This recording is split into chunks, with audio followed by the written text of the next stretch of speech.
सो अगले दिन ठाकुर जी सवेरे उठे और देखने लगे यशोदा मैया देख तो नहीं रही, और ठाकुर जी चुपचाप गए महाराज जहां पर सारे मक्खन दूध दही रखे, वहां पहुंच गए गौरस भंडार में। और गौरस भंडार में एक मटकी के ऊपर से ढक्कन हटाए करके जैसे ही ठाकुर जी ने हाथ बोर के पानो प्रारंभ किया, सामने एक खंबा था, उसमें मणि लग रही थी। आज पहली बार 3.5 वर्ष की आयु में ठाकुर जी ने अपना प्रतिबिंब देखा।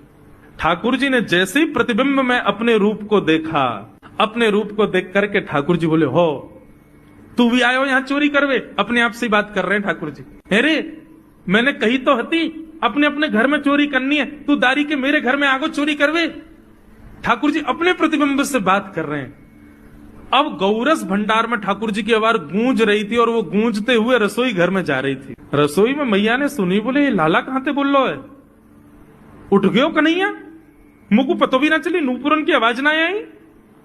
मैया दौड़ करके गई तो देखा ढूंढते ढूंढते गौरस भंडार में ठाकुर जी अपने प्रतिबिंब से बात कर रहे हैं।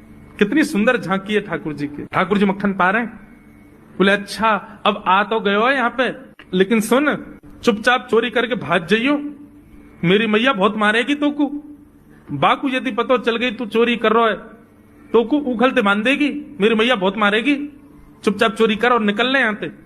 ठाकुर जी चोरी की बात कर रहे थे, यशोदा मैया ने पीछे से सुनी, लाला ओ कन्हैया।